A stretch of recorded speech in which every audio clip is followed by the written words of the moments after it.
Hi everyone, this is Venus Brown, and today I will be discussing episode 10 of Handmaid's Tale. This episode is called Safe. I think it's called Safe for a variety of reasons, because of the many people in the episode that were not safe, that were frankly very unsafe, and because of their need to get to a position of safety. And that we could hope that by the end of the episode that maybe they might be on their way to a little bit of safety. And I think we saw by the end that maybe a couple people might be on their way to safety, but most of them not so much. All right, y'all, I was at a school board meeting today. I left at 8:30 this morning. School board meeting started at 9 and it did not finish until 2, and I didn't get to eat anything until 2:30. So I'm a little bit fired up because of what was covered and the really horrific things that were done in that board meeting, and a little tired and angry. I was hungry, but I did eat a piece of leftover pizza with some salad on it. Don't knock me. Pizza with salad on it can actually be quite tasty. If you like this video, please click the like button. If you want more content, click subscribe. If you click that little bell and click all, then you'll get more content notifications. Let's get started with this. We begin the episode and we see that June is out in her lawn. It appears that she is mourning her flower bed that was totally destroyed in her last rampage. And I don't blame her one bit for that rampage. But the flower bed is now gone, and there is now a fresh bed of soil left in its place. And we see a package get dropped off, which turns out to be a bulletproof vest for June, so that she can attend multiple memorials and hope not to be shot in a way that kills her. So yeah, it starts off on this trying to get some sense of security, trying to get some sense of safety in a world that has frankly become very, very unsafe. And then the next scene we see Nick stop Lawrence in this, it looks like a big, huge, very, very white government building, lots of steps and lots of levels to it.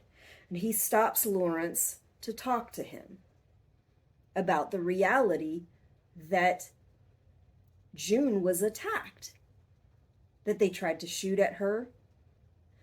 And he seemed to try to verify with Lawrence and make it clear to Lawrence that June was not supposed to be a target. And Lawrence, some of his comments, like, we know that Lawrence can be very iffy. Like, you can't always tell what he's thinking, what he's gonna do, how he's gonna act, or what side he's gonna take on any given thing. He tends to be elusive in that way. Lately, he has been saying a lot of anti-America stuff, to the point that I really feel like he is like very vehemently anti-American. And to me, that's frustrating. He has come out on the side of people trying to get out of Gilead because they know just how awful it is, on trying to help them to get out of this oppressive, horrible place that he created. Like, he seems to understand enough to know that the situation he has them in is untenable, that it shouldn't go on, that it's wrong. Yet he still uses all this nasty language about America, which he already freaking destroyed. It makes me feel like he's just using it as an excuse. It's an excuse for the horrific shit that he did, for his hand that he had in creating Gilead, which he knows is bad. He knows is oppressive. He knows is wrong. He knows it needs to be changed. Yet he's willing to continue with this farce. about everything being America's fault. It's all America's fault. No, part of it is your fault. I'm glad to see that you're trying to change some of it, but you don't seem to acknowledge that this really is your fault. You created this economic system. My understanding is you created the freaking colonies. What kind of monster does it take to create the colonies as some kind of viable system? But it's so infuriating. I need to move on though, because we got lots of other stuff to talk about, because a lot of things happen in this episode. I really do want to unpack a lot of that. So we go back to Gilead. We're in Ardua Hall, I believe. That's what they called it in the Testaments.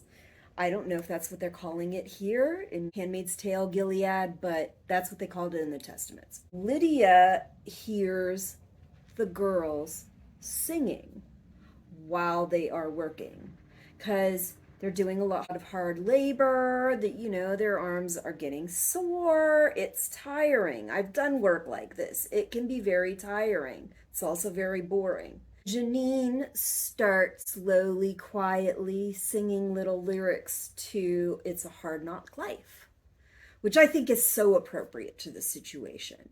And I really appreciate this idea of singing while you work. It looked like Aunt Lydia also appreciated the idea of singing while you're working. Lydia saw it, though, as enjoying your work. For me, I've done stuff like this. I like to put on music and sing and dance while I'm working. One of the things that I'm not very fond of doing is mopping the floor. And one of the ways that we have done it in my house is to get socks and little mop slippers. Like, I have slippers that actually look like mops on the bottom. Put them in soapy water, get in them, and like slip and slide all over. Play music, anything like that, to make the work a little bit more fun, to make it more enjoyable, and make it seem better to do, easier to do, funner to do. So for me, that's why you would sing while you're working like that, while you're doing work that is hurting your arms and wrists, that is making you tired, that maybe you don't necessarily want to do.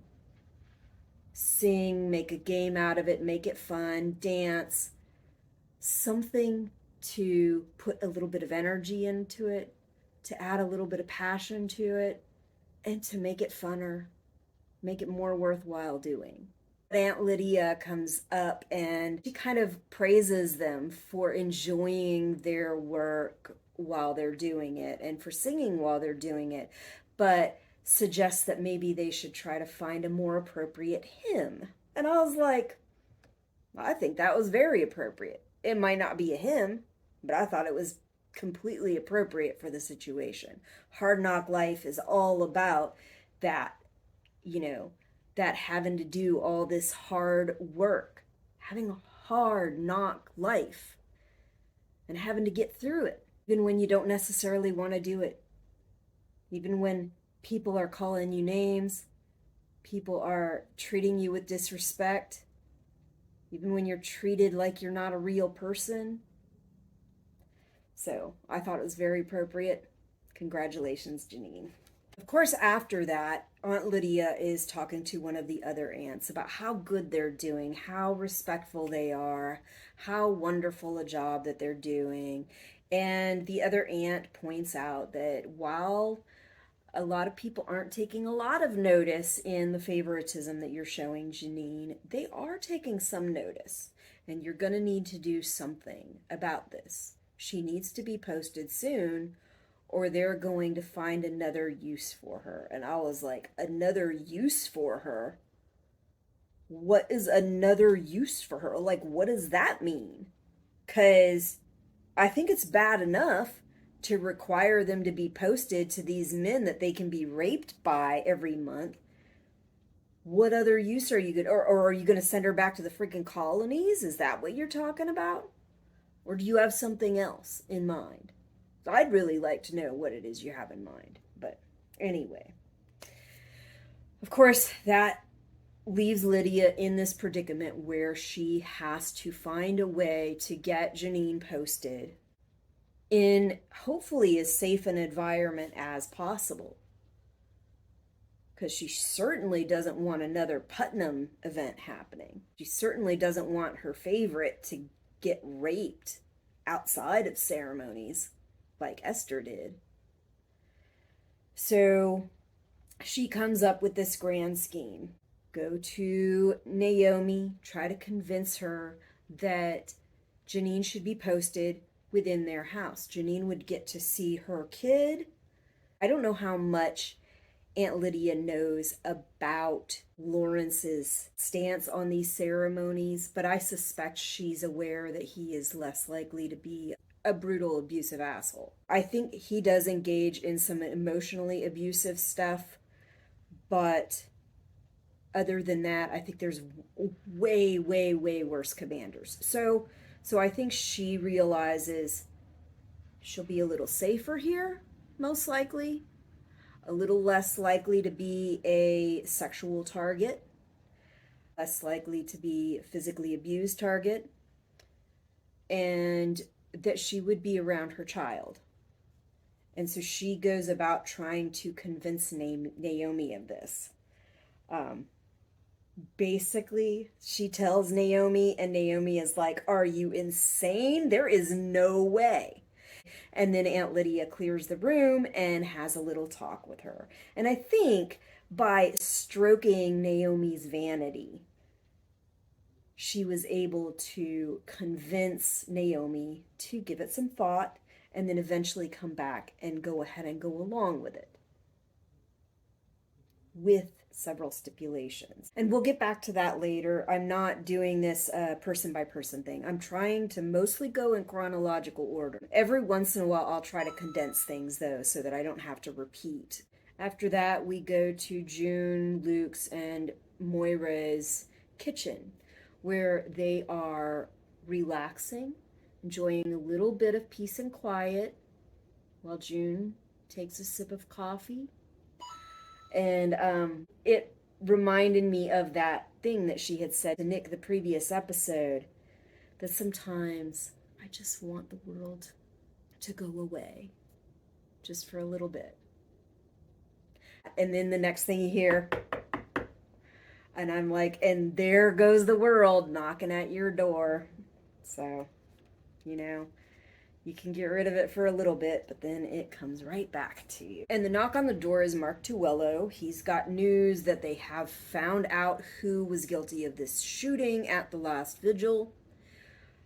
That so far what they know is that he's basically this old angry man with a gun. Somebody with a fishing license, somebody, I think he said 56 years old, something like that. So, old angry man with a gun. Okay? And he said that if they find any ties to Gilead, they'll do what they can about it. But he doesn't really have more information than that. He goes outside and talks to June. He makes the point that she understands the responsibility of all these people and losing some of them. And he's like, I'm sure that you do. Because we know the many, many situations that June has been in. And some of the stuff that she has done has contributed to those losses. And it's gotta hurt in her heart, like seriously. And I'm sure that for Mark, it probably does too. And these are different circumstances. The losses are from different things. But the pain, I'm assuming, is still gonna be very similar. That kind of heartache knowing that you got people killed. And for June, sometimes really because of mistakes that she's made, because of choices that she's made. But I try not to beat up on her too much because she's a freaking human being.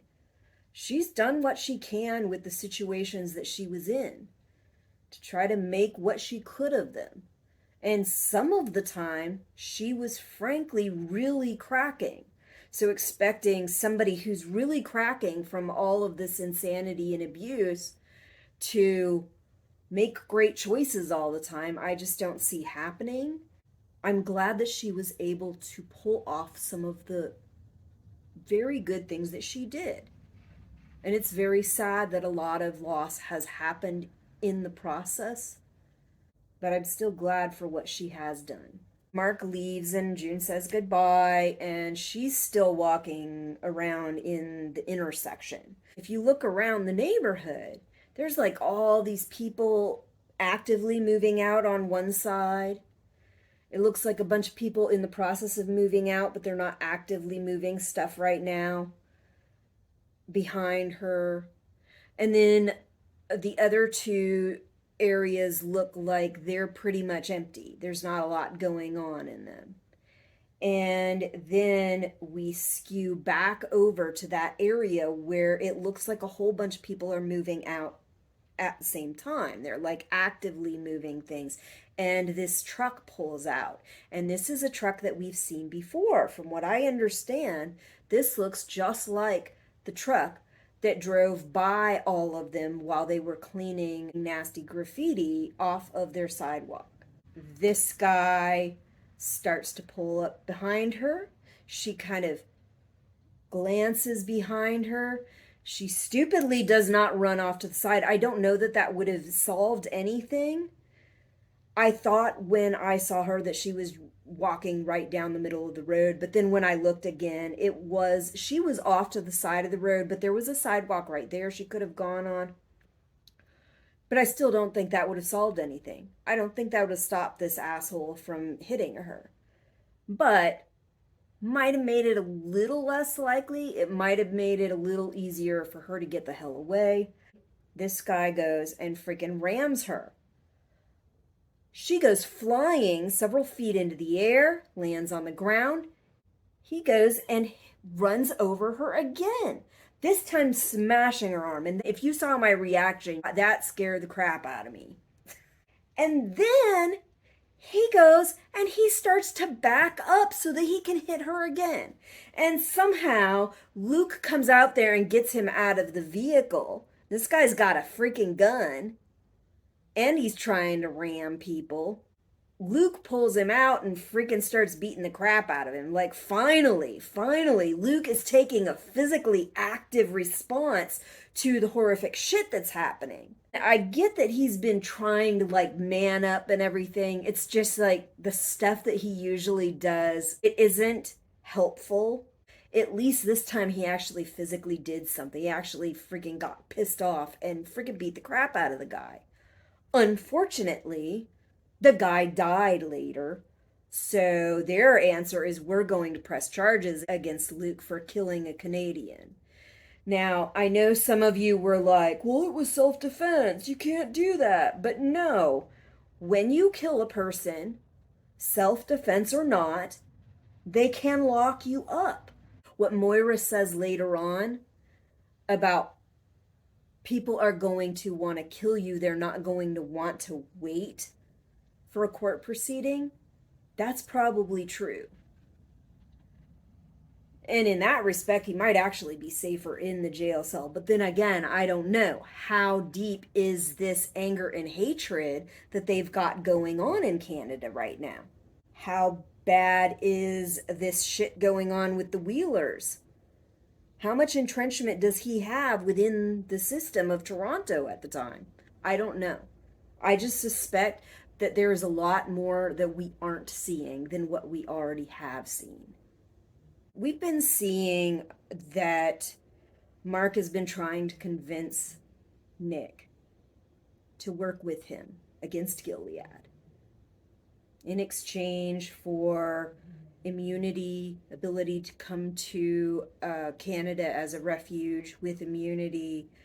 But Nick hasn't gone for it in the past because he has a wife, because he has a child on the way, because, I mean, I'm sure there's a lot of reasons. But I'm sure that Nick is also scared a little bit too. He's in a high up position in Gilead, but even the highest up people in Gilead can be taken out for little to nothing. And with all the stuff that Nick has done in Gilead, he could easily be targeted and taken out. So I'm sure that he does have a little bit of fear, even if it doesn't look that way.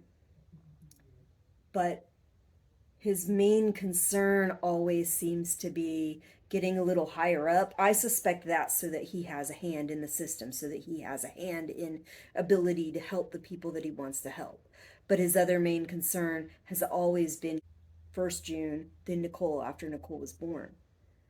And that seems to be where most of his goals lie. When he works against Gilead, it's almost always about helping June. And after June gets attacked in this second brutal attack, I think that makes Nick feel like he can't trust that Lawrence is going to do the right thing and that he can't trust that June is going to be safe at all. So he goes in, he gets to see June for a little while Luke is at the police station giving his side of things.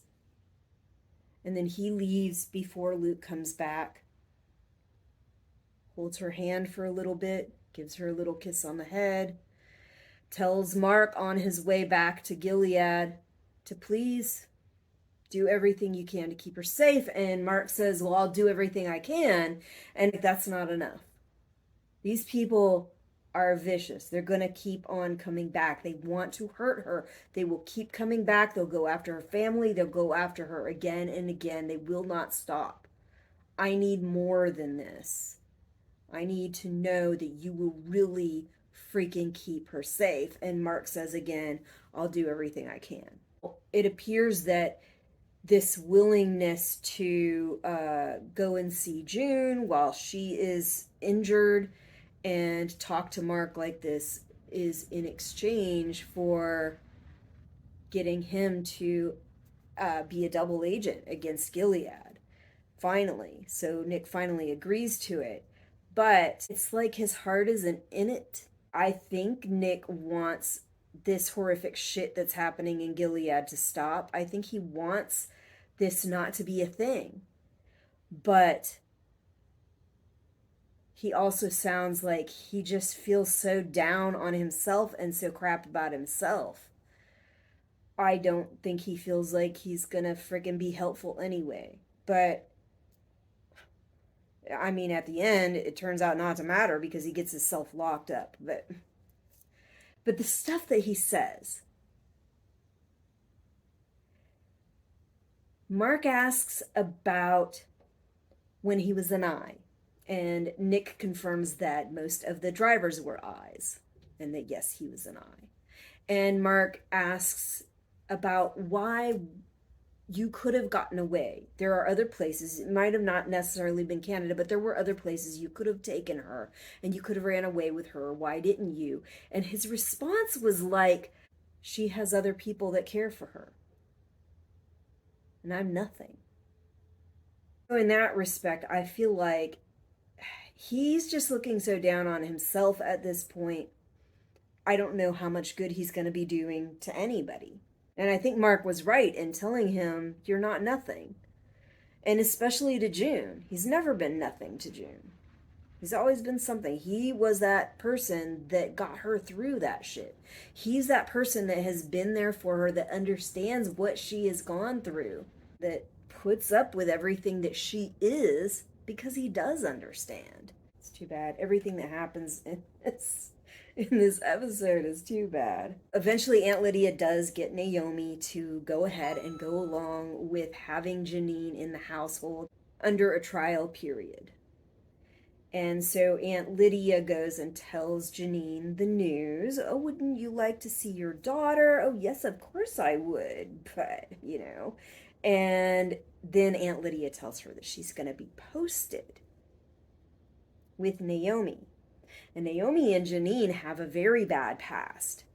Lydia's able to convince her because it's her daughter that she might be able to see. It's really frustrating for Janine. She said way back when that she didn't want to ever be posted again. And I don't fucking blame her.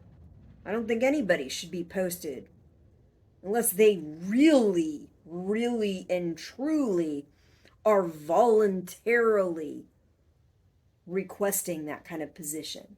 And these girls aren't voluntarily doing this, they're being forced into it, claiming they have a choice of the colony's death or handmaid. That's not a real choice. You're giving them a bunch of non choices and telling them to pick between all three non choices. Obviously, Janine doesn't like it, but she's willing to go ahead and give it a try so that she can be around her baby. And I put wishful thinking in quotes on that part. Wishful thinking on the part of Aunt Lydia that this is all going to go great. Wishful thinking on my own part. I actually got excited about this. I actually thought it might be a good thing. I even got excited when that Martha started telling Janine about what happened to June, that she'll be part of the Mayday loop. But it's all wishful thinking. And wishful thinking for Janine too. That she'll get to see her daughter, because what's the ultimatum that Naomi gave? Oh, well, your daughter is actually with her grandparents for the entire summer. You're going to be here during the summer for a trial period without your kid even being there. And we don't know how they're going to proceed with this, since, as far as we know, Lawrence usually doesn't engage in ceremonies. And is Naomi going to put up with not doing ceremonies? Or is she going to insist that we do ceremonies? What's going to happen? How is that going to go? And if they don't engage in ceremonies, how is Naomi going to treat her? What is her place actually going to be there? We get to see June sitting on this little kind of window seat. I think it's like 3 images of different positions of her sitting in this window seat, and it's very reminiscent of being back in that room in Gilead in the Waterford house, where she had that little window seat with sunlight peering in. But it also gives you this feeling of June being like she feels trapped. All of this danger and insecurity that's going on now in Canada, even though she's out of Gilead, she's still not safe. She's still insecure. She still feels trapped. And I don't even remember, what did Luke say at that point? Luke was talking about how he wasn't going to let this be another Boston. And June was like, well, Boston wasn't your fault. It's funny because at these various points, you've got Luke arguing with June that it's not time to leave, and June arguing that it is. And then at other points, you have Luke arguing that it might be time to leave, and June arguing that it isn't. Sometimes they switch places. It was more that they're not safe, and he has this gun now to try to keep them safe. Even though he's got this gun, the gun isn't actually keeping them safe. Even though June got this bulletproof vest, it's not actually keeping her safe. These people want her dead, and they're going to find any variety of ways to try to make that happen. June makes that comment that Boston wasn't your fault. No, Boston wasn't anybody's fault except for Gilead. Gilead was at fault. There was complacence, but they didn't know. How were they supposed to know that it was going to be that bad? How were they supposed to know that things were going to get that bad that fast? And they finally try to get out of there, and Gilead's gotten so bad that they can't get out of there without being chased down. June getting freaking kidnapped, her kid getting taken away, Luke getting shot. How would you even fathom that something like that's going to happen? If we were in America the way America is today, would you fathom that that would be your reality? I don't think I would. I think you might now be starting to feel like it could be that way. We've had things happen in this country that we didn't think would happen. Still, I think overall, you're not going to assume something like that's going to happen. And I do want to go back and watch the series over again from the beginning And I've watched it a few times, so this isn't going to be a second or third. I really want to see that part where she's in the Boston Globe, I think it was, something like that. I want to see that part. I want to pay more attention to the timeline of when everything is happening and try to get a really good timeline. I want to get a better picture of where everything is happening, what things look like. I've seen the maps of Gilead. I want to see if these maps of Gilead are changing. So, see if the map looks one way at one point in time and if it looks a different way at another point in time, and how that compares to maybe the map that we saw with Lawrence when he was discussing New Bethlehem. I want to see some of that. But if I go back and do that stuff, expect it to take me a good long time to go through it before I'm able to make any kind of presentation of it. But it's something that I've been thinking about since the season is over, and we know that we're not going to get the sixth season for a while, and there's still no word really on when we might see any testaments. So now we go to this wedding ceremony that Lawrence is having, Lawrence and Naomi. And I know some people complained about it, but I actually kind of liked it. I liked the flowers, I liked the cake, and I even liked Naomi's dress and the way her hair was up.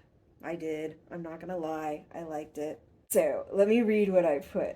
What a fun wedding ceremony!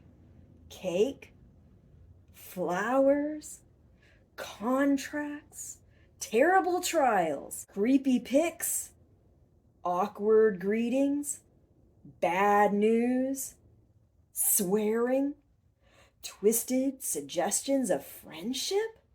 And what kind of celebration would this be without someone throwing a punch in front of everyone at the ceremony? I mean, you can't make this stuff up. Well, I guess they did make this stuff up, sort of, but holy cow. So you have all these people bringing in all the food and flowers and all of that stuff, trying to get everything arranged and set for this special occasion.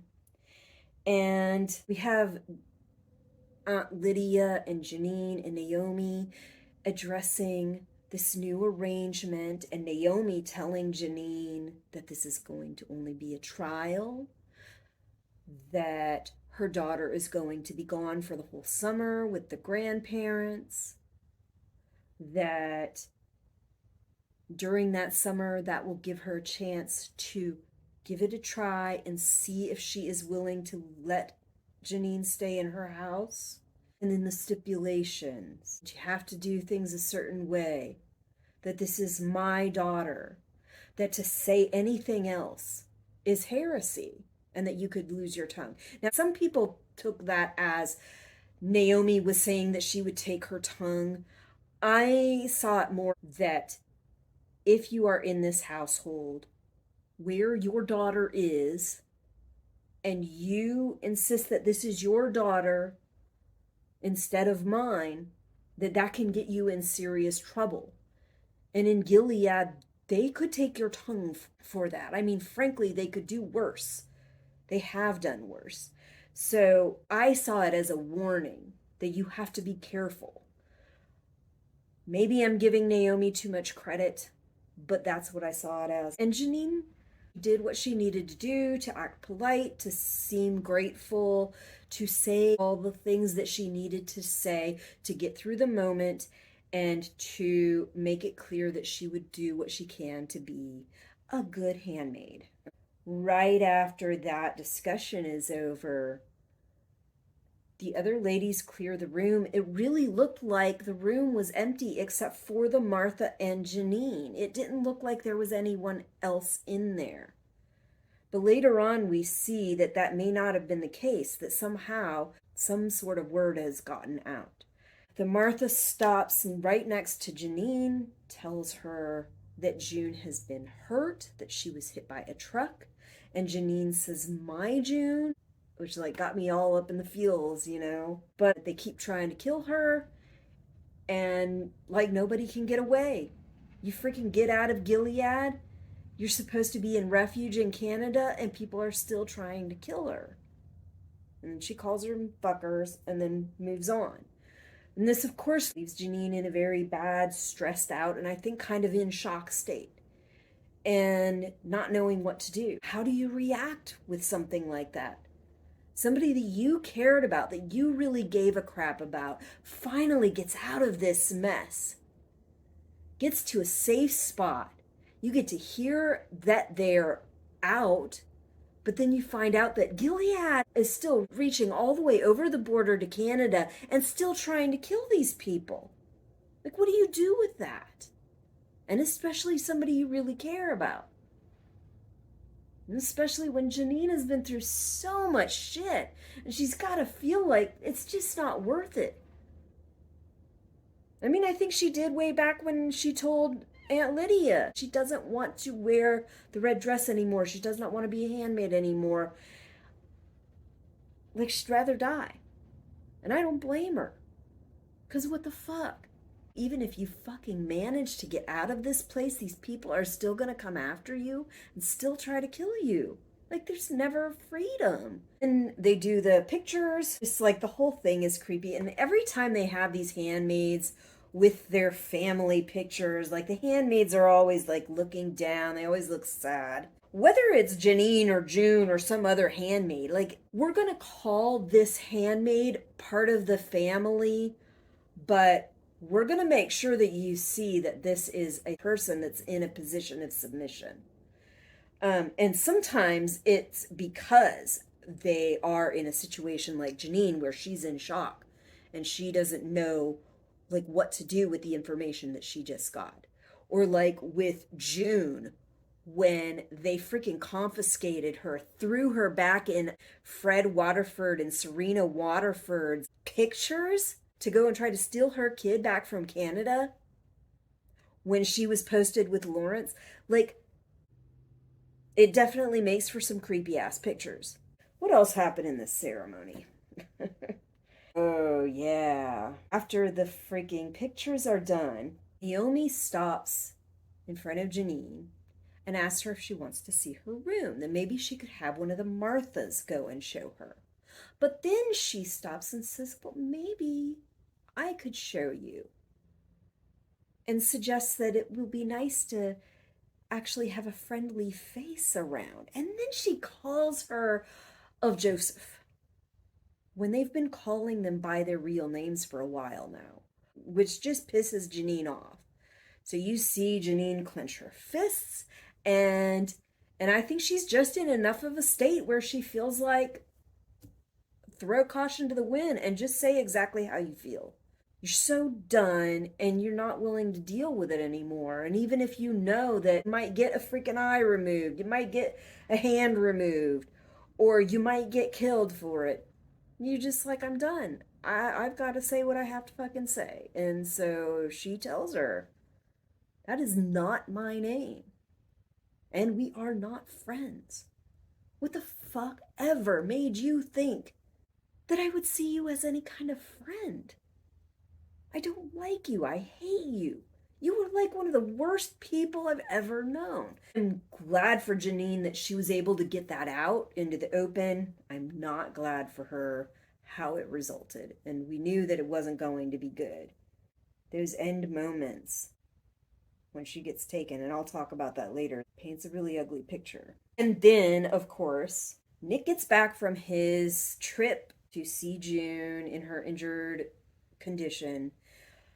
And apparently, in that long drive back, I guess he's stewed in his anger and frustration enough that instead of being his usual calm, collected, and cool self, who's willing to freaking find ways of getting through these situations without calling attention to himself, he comes into the wedding ceremony, traipses right through the house, goes over to Lawrence and decks him. But not only does he deck him, he freaking accuses him of trying to kill June right in front of everybody. And by everybody, I mean everybody. Like, Mackenzie is right there freaking staring at them like, ooh, what is this shit happening? And it looked like Rose was on the other side of Nick, looking right at the whole event. So the two people that probably worst possible people to have seen this were definitely seeing this. And Nick didn't hold back at all. So everybody knows now. And of course, the next time we see Nick, he's in a Gilead holding room or something like that. There is some suspicion. Maybe there's something else going on. Maybe there's some kind of plan afoot or something, because Nick usually is calm and cool and collected. He has gone through many, many things that are just as bad as what he just experienced with seeing June like this, and has never gone off half-cocked like this in front of everybody. So this is so out of character that some people think that maybe it was actually staged. That maybe it was staged for some reason to pull off some other thing. But what are you staging it for? Like, that looks so bad and in front of so many people that you don't want to see things like that. So I don't know, but I can hope that it was just staged and that they have some bigger, better plan. But I suspect maybe this was the straw that broke the camel's back, and this is what finally threw freaking Nick far up and off the ledge enough that he drove home fuming in his car instead of calming down and de-escalating his anger and stuff before he went in. Instead, it allowed his anger to fester and grow, and maybe that's what happened. Right in front of everybody, including his wife, which we'll see her later too. Now, back in June's house, and June is waking up. They're making it look very like horror movie-esque. And I did see a little promo about this where they were actually talking about that. Elizabeth Moss has actually had this experience working in a horror show, and she used some of those techniques in this chain of events. She wakes up, the room is dark, it looks creepy. She goes out of her room, down the stairs. The wind and rain are going in the background. She hears the muffled voices of Moira, Luke, and Rita downstairs and goes in there, and Luke proceeds to tell her that she doesn't need to be down here, that she should go back to bed. Luke actually said that this guy died, so that means that he killed him.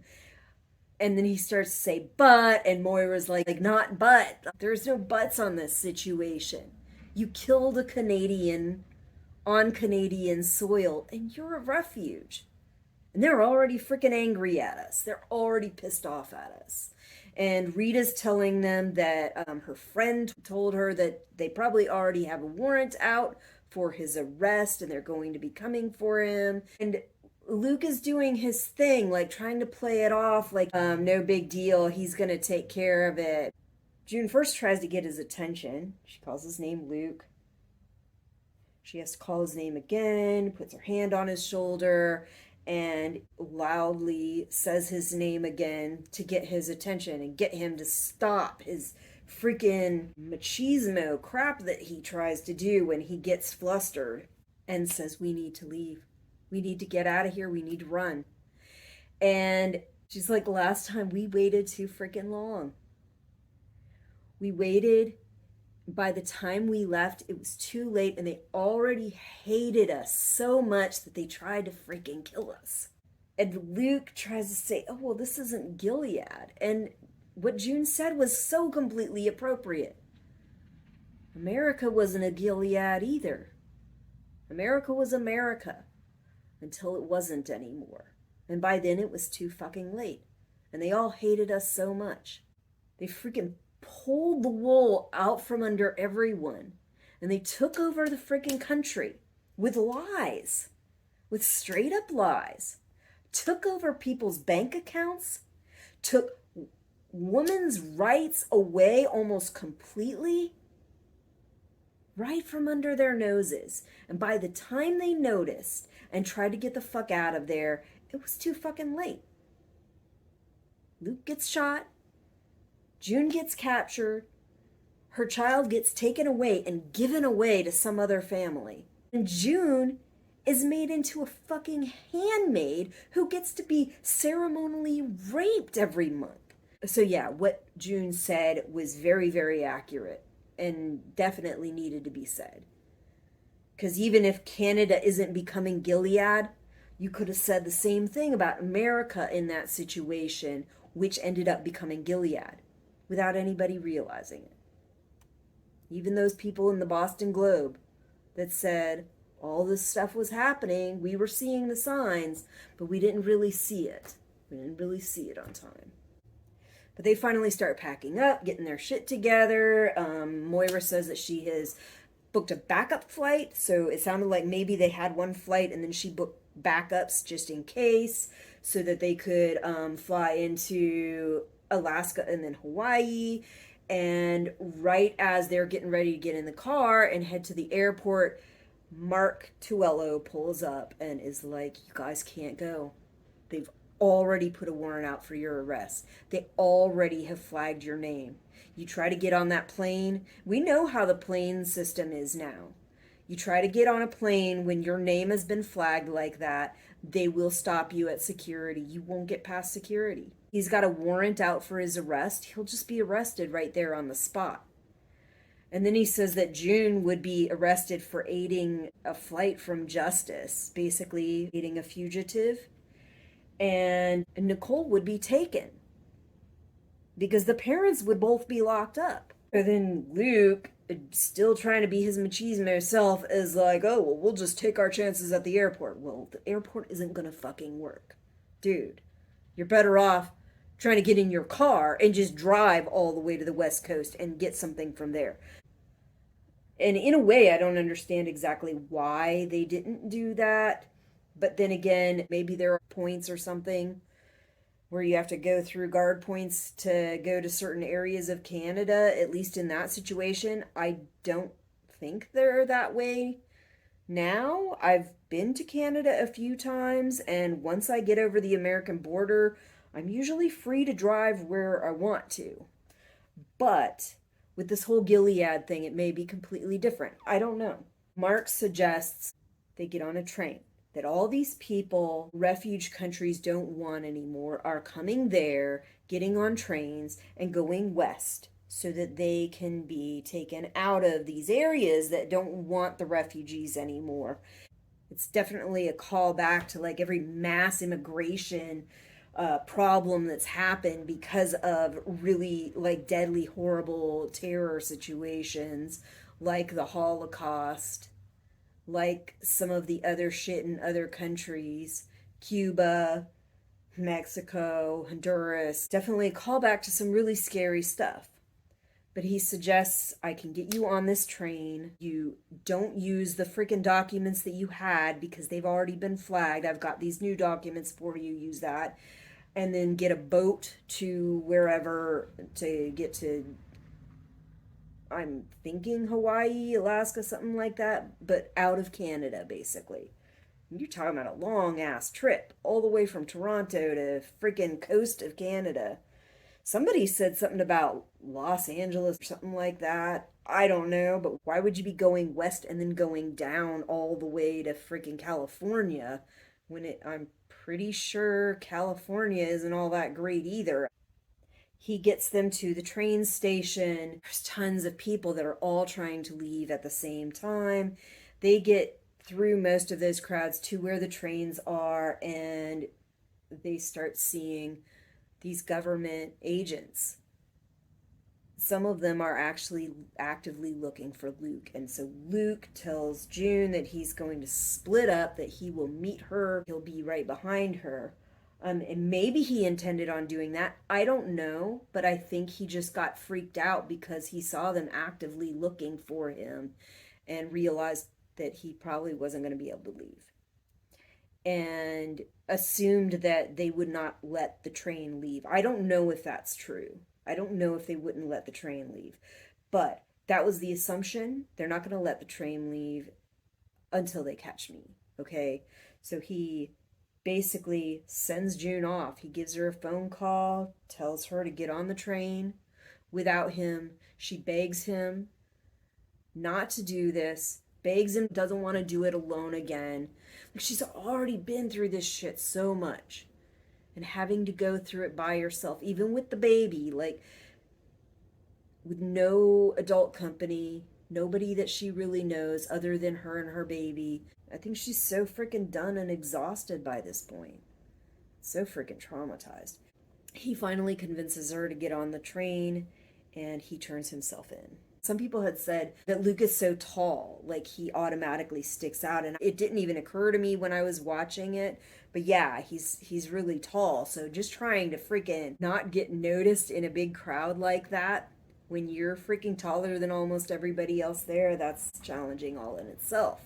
And have people actually actively going looking for this, who are asking, have you seen this man, Luke Bangle? I can see why he got scared and decided not to go. We go back to Gilead again, and Lydia is chastising Janine, ruining her chance in this situation. Aunt Lydia worked so hard to try to get for Janine, and she's telling her that she needs to beg for forgiveness, and Janine's done.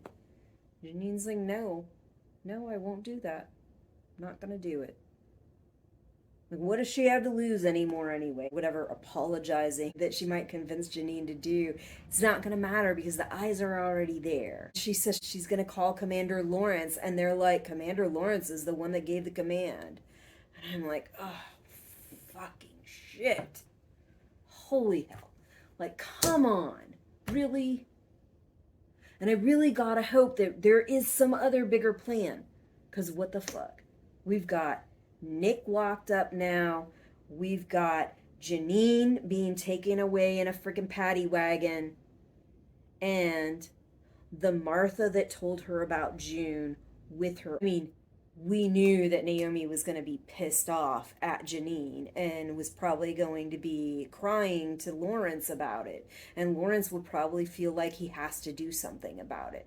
Then what about the Martha that told Janine about June? Why is she collected? And just because she told Janine that June was attacked and hit by a truck? The situation with Janine getting loaded on this paddy wagon and this Martha crying on the other side and her holding her hands, it's very reminiscent of previous episodes. Emily had to watch Martha that was with her, that she was with for a while, watch her get hung right in front of her. Situations where June has been put on paddy wagons with other people and have to provide support, and she holds her hand and she's just being there and being supportive. Sometimes that's what people need. They're on their way somewhere, we don't know where. I don't have good hopes. I mean, is Lawrence going to try to make an example out of these people and really kill Janine after all she's been through, all the times that she's been damn near killed? Is she going to be punished? Is she going to be questioned? If she's going to be questioned, why didn't they just come there and question her? I hope it's some other big plan that is good, but my hopes are like severely plummeting from the last couple episodes. So I wrote in my notes, what is Commander Lawrence's part in all this? And then I said, but did you notice the camera point right at Mackenzie when Nick accused Lawrence? I don't know if it was because Mackenzie's getting to see this and it's just evidence against him, or if Mackenzie was at the bottom of a lot of the fucked up shit that's already happened in the last 2 or 3 episodes. And I suspect Mackenzie has a lot to do with the horrific shit that's happened in the last few episodes. Going after June, having those 3 planes shot down, maybe even that video of Hannah that was sent to June. Is it possible that he did that? Before I was thinking Lawrence or Nick or somebody else like that that's on their side. Somebody obviously that Hannah recognized. But could it have been Mackenzie? Her acting dad? That might make her stop right in the middle of a little procession to wherever she was going. See her dad recording footage of her in her wives' school. That might make her stop like that. We're probably not going to know a whole heck of a lot of anything until season 6 is almost ready to come out. I'm okay with listening to fan theories. It's fine with me. I just hope that some of the fan theories are backed up with a little bit of evidence. I do like it when there's a little bit of evidence thrown in to give you the impression that maybe this isn't just a fan theory. Maybe there's actually information they've gotten to back up what they're saying. But we'll see. We'll see. Nick, of course, is in his cell and he gets a visit from Rose, who wants to know why the fuck he ever pretended that he loved her. And he insists that he did love her. And she's like, no, you didn't. You're a fucking liar. You sit here straight face in front of me and tell me that you love me. But somebody who really loves their pregnant wife isn't going to go and visit their freaking ex-girlfriend every time she calls. She's not wrong. But then she makes the comment that she doesn't want to be with him anymore. She wants to leave. And I'm like, you're in Gilead.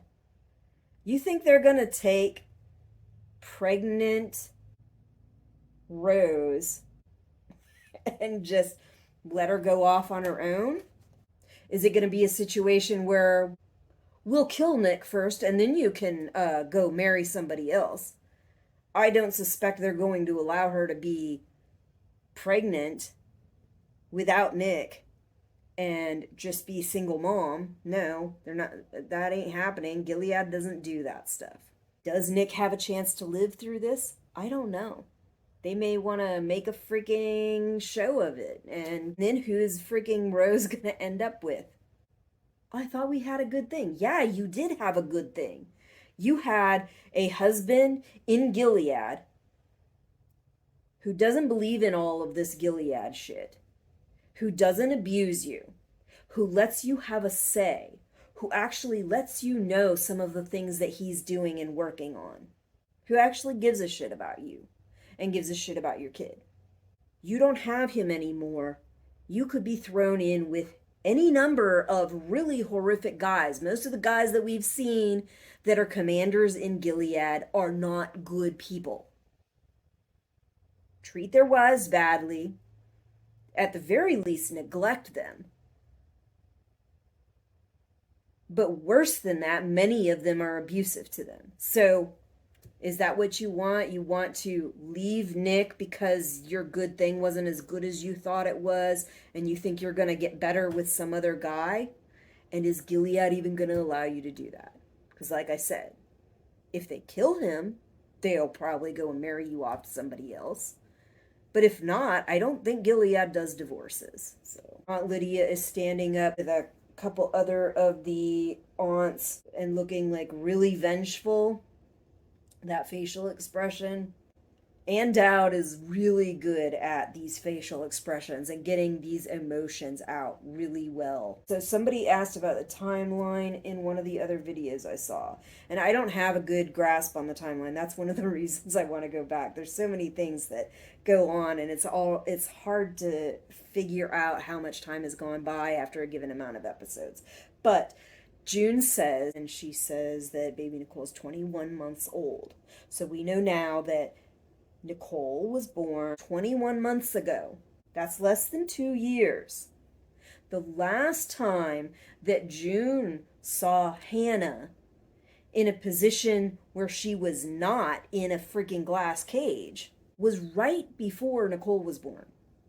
Less than 2 years ago. And y'all are going to try to tell me that Hannah just completely forgot about her in less than 2 years? I don't think so.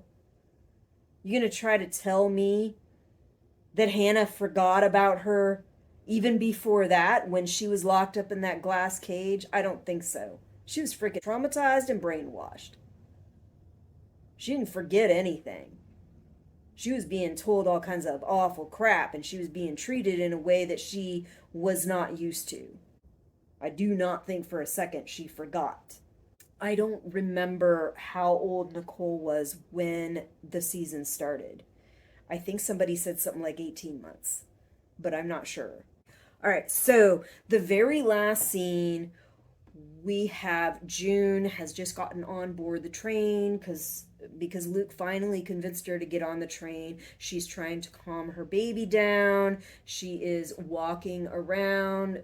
At first the baby's in the stroller, then she takes her out of the stroller, which I was like, you're just going to leave the stroller in the middle of the aisle? But whatever, she's doing what she can to get her baby to calm down, and she starts talking to her, telling her about this wonderful place that they're hoping to get to, and then mentions that she hears a little baby.